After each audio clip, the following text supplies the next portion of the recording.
Welcome to the debate. 만약 누군가 타인을 잔혹하게 고문하고 심지어 살해하는 영상을 보면서 강렬한 성적 쾌락을 느낀다면 어떨까요? 듣기만 해도 정말 소름 돋고 불편해지는 상황이네요. 평범한 사람이라면 당연히 경악할 수밖에 없죠. 맞습니다. 그런데 여기서 정말 도발적이고 논쟁적인 조건이 하나 붙습니다. 만약 그 영상 속의 피해자가 그 모든 끔찍한 고문과 죽음에 자발적으로 합의를 했다면 어떨까요? 실제로 과거 독일에서 일어났던 아르민 마이베스 사건처럼 말이죠.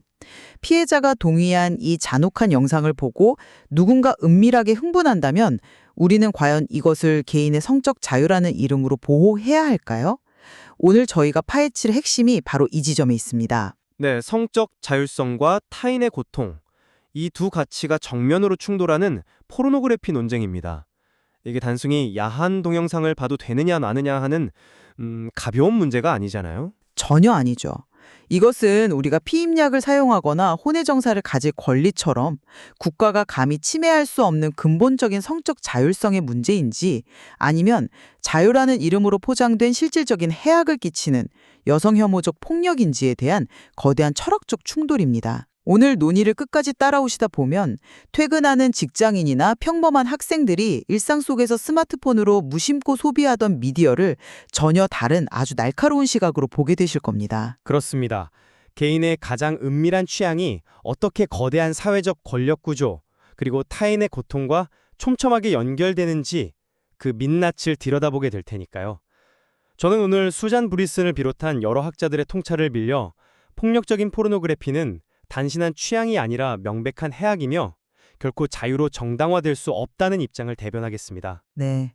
그리고 저는 앤드류 알트만 같은 학자들의 논리를 바탕으로 포르노그래피에 대한 권리가 성적 자율성이라는 더 큰 자유의 핵심 요소이며 도덕적 결함이 있을지언정 법적 권리로 인정받아야 한다는 입장에서 토론을 진행하겠습니다.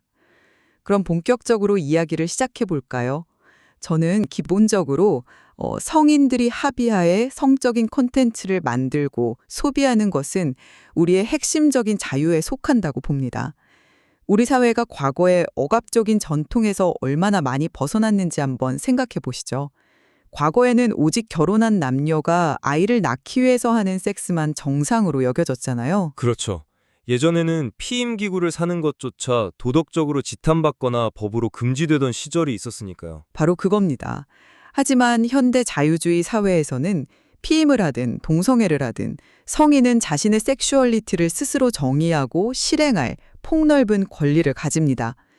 저는 포르노그래피의 제작과 소비 역시 기본적으로 생산자와 소비자 간의 그 합의된 정신적 만남이라고 봐요. 소비자는 성적 흥분을 원하고 제작자는 그 목적에 맞춰 영상을 제공하죠. 물론 아주 폭력적이거나 가학적인 영상을 즐겨보는 사람을 두고 저 사람 참 인격적으로 훌륭하다고 칭찬할 수는 없을 겁니다. 도덕적으로 성숙한 취향이라고 보기는 어렵다는 말씀이시군요. 네, 개인의 어떤 도덕적 결함을 보여주는 지표일 수는 있습니다. 하지만 완벽한 도덕성을 갖추지 않았다고 해서 국가가 나서서 그 권리 자체를 부정할 수는 없잖아요. 일반 대중들은 흔히 이렇게 묻습니다. 솔직히 방에서 혼자 문 닫고 영상 보는 게 누구한테 직접적으로 피해를 주길래 도덕이니 법이니 하면서 통제하려고 드는가? 저는 이 대중적인 의문이 대단히 합리적이고 상식적이라고 생각해요. 혼자 방에서 보는 영상이 누구에게 피해를 주느냐? 아주 직관적인 질문이네요. 하지만 저는 그 관점에 강하게 반대합니다. 방금 피해라는 단어를 쓰셨는데 철학자 존 스튜어트 밀, J.S. 밀의 아주 유명한 원칙이 있죠. 해악의 원칙. 자유가 타인에게 해를 끼칠 때 그 한계에 직면한다는 선언입니다. 제가 방금 말씀드린 것도 그거잖아요. 방에서 혼자 보는 게 누구를 때리거나 물건을 훔치는 게 아니라는. 표면적으로는 그렇게 보일 수 있죠. 하지만 캐서린 맥키넌 같은 학자들의 분석에 따르면 우리는 포르노그래피를 단순히 야한 영상이나 성적 자유로 순진하게 포장해서는 안 됩니다. 이건 근본적으로 여성을 성적으로 대상화하고 폭력을 오락거리로 만드는 여성 혐오적 선전물에 가깝습니다.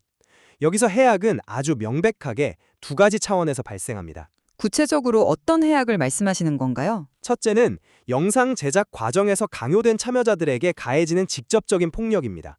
가출해서 길을 헤매다 납치되어 강간당하고 결국 성인 영상에서 귀괴하고 고통스러운 자세를 강요받으며 고문을 당한 생존자들의 증언이 셀 수 없이 많습니다.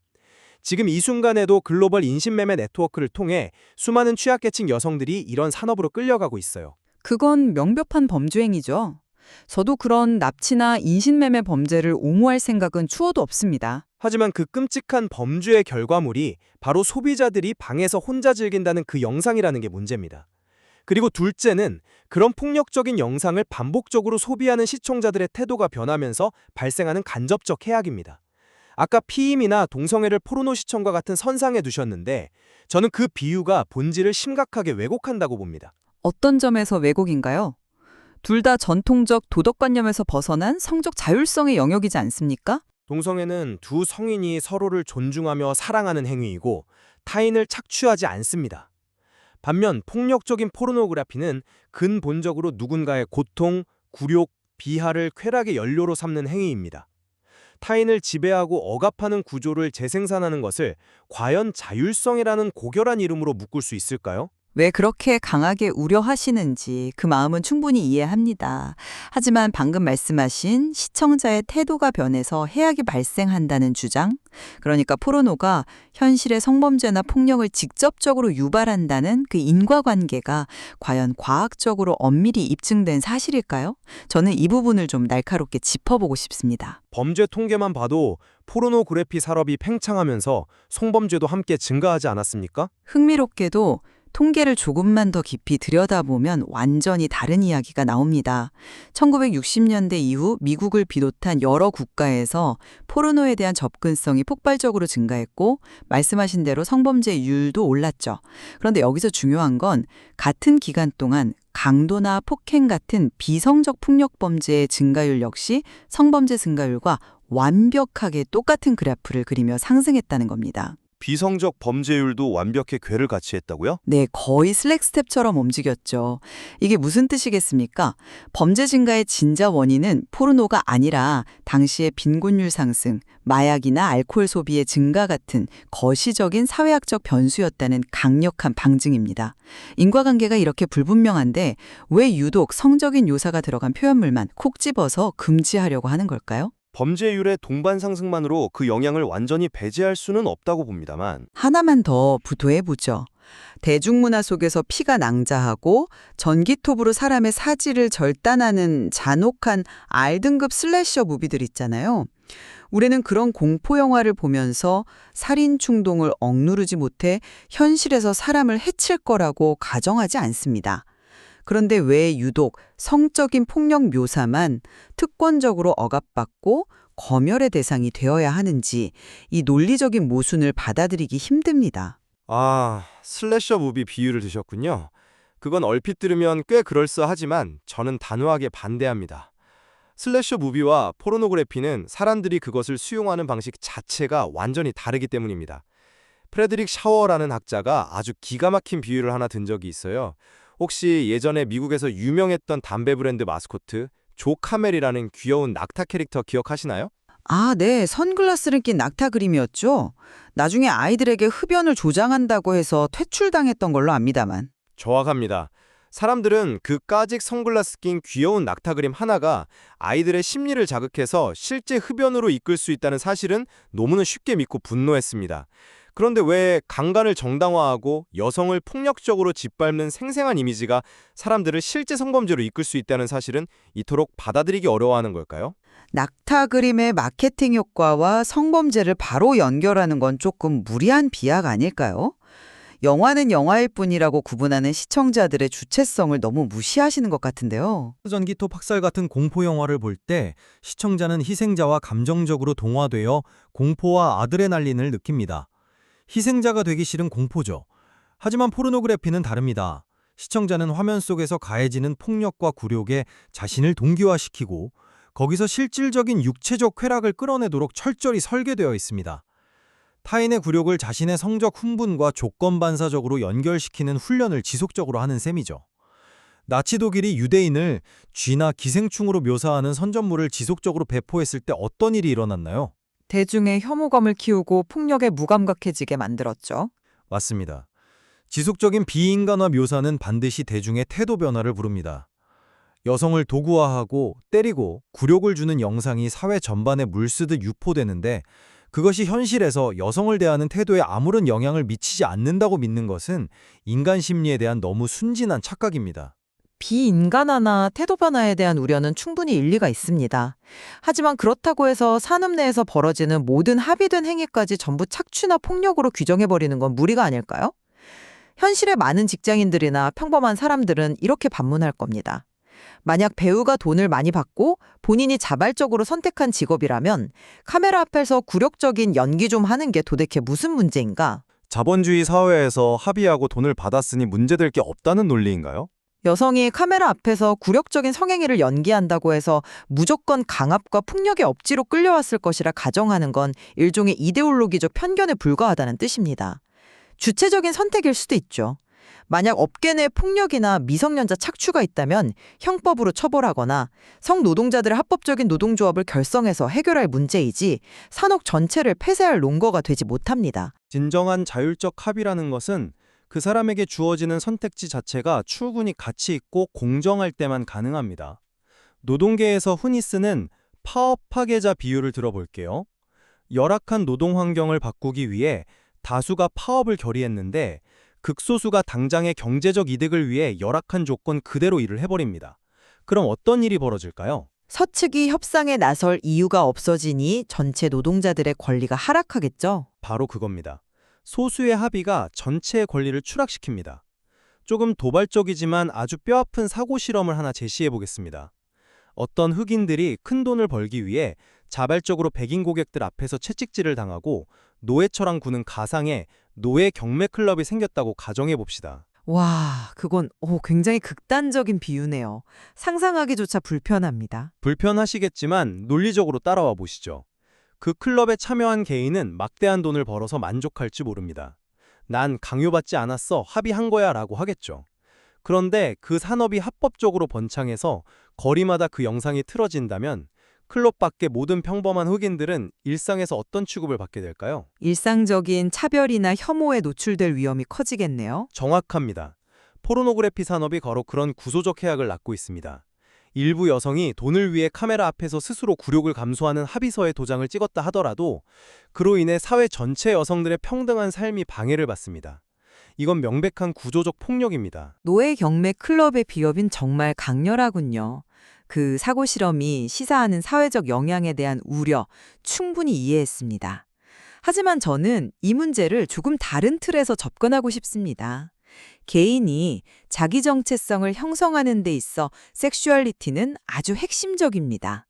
전통적 도덕사회가 강요했던 억압, 즉 오직 생식 목적의 이성애적 혼인 내 성관계만 정상이라는 틀에서 벗어나서 개인이 자신의 취향을 자유롭게 누림으로써 얻는 사회적 이익이 일부 부작용보다 훨씬 더 크고 중요합니다. 설득력 있는 주장입니다만 혹시 이런 점은 고려해 보셨습니까? 성적 쾌락이 마치 식욕이나 수면욕처럼 지극히 생물학적이고 자연스러운 본능처럼 느껴지지만 사실은 우리 사회의 권력관계에 의해 고도로 사회화되고 학습된 반응이라는 사실 말입니다. 쾌락 자체가 학습된 거다? 네. 가령 극단적인 미각적 쾌락을 위해 살아있는 원숭이의 뇌를 파먹거나 타인의 장기를 탈취해 요리하는 걸 즐기는 사람이 있다고 해보죠. 우리는 그것을 내밀한 식신의 자유라며 보호하지 않습니다. 마찬가지로 타인의 고통과 굴욕을 조건으로 발화되는 성적 쾌락 역시 무제한의 권리가 될 수 없습니다. 오프닝에서 직접 언급하셨던 독일의 인터넷 식인종 아르민 마에베스 사건을 다시 소환해보죠. 피해자가 스스로 잡아먹기를 자원했던 그 끔찍한 사건 말이죠. 네, 피해자가 합의했고 가해자는 그 도살 과정을 스너프 필름으로 만들었습니다. 만약 어떤 시청자가 이 두 사람이 완벽하게 합의하에 찍은 살해 비디오를 혼자 방에서 보면서 강렬한 성적 흥분을 느낀다면 진행자님의 논리대로라면 이것까지 누구에게도 피해를 주지 않는 성적 자율성으로 국가가 보호해 주어야 합니까? 그건 방어하기 쉽지 않은 아주 예외적이고 극단적인 흉악 범주의 사례죠. 제가 말씀드리고 싶은 건 우리가 제도를 설계할 때 그런 극단적 사례를 기준으로 대중의 일상적인 미디어 소비 권리를 전면 차단하는 것은 너무나 위험하다는 겁니다. 오늘 논의를 바탕으로 제 입장을 요약하자면 이렇습니다. 도덕적으로 눈살을 찌푸리게 하는 행위조차도 명확하고 직접적인 인과적 해악이 입증되지 않는 한 자율성의 영역에 남겨두어야 합니다. 만약 모호한 이유로 대중의 침실에 검열의 칼날을 들이대면 결국 그 칼날은 모든 형태의 비전통적이고 소수자적인 삶의 방식을 침해할 위험이 너무나 큽니다. 반대로 저는 이렇게 요약하겠습니다. 포르노그래피가 유발하는 여성에 대한 직간접적 해악과 비인관화는 실험실의 통계가 아니더라도 현실 세계 곳곳에서 너무나 뚜렷하게 확인됩니다. 타인의 고통과 비하를 땔감쳐마 얻는 쾌락은 결코 자유주의가 수호해야 할 구결한 권리가 아닙니다. 자유라는 이름으로 이 거대한 착취 구조를 방관하는 것은 우리 사회의 펼붕을 무너뜨리는 행위입니다. 정말 두 가지 세계관이 정면으로 팽팽하게 충돌했네요. 그럼에도 불구하고 오늘 두 전문가가 기꺼이 동의할 수 있는 지점이 있습니다.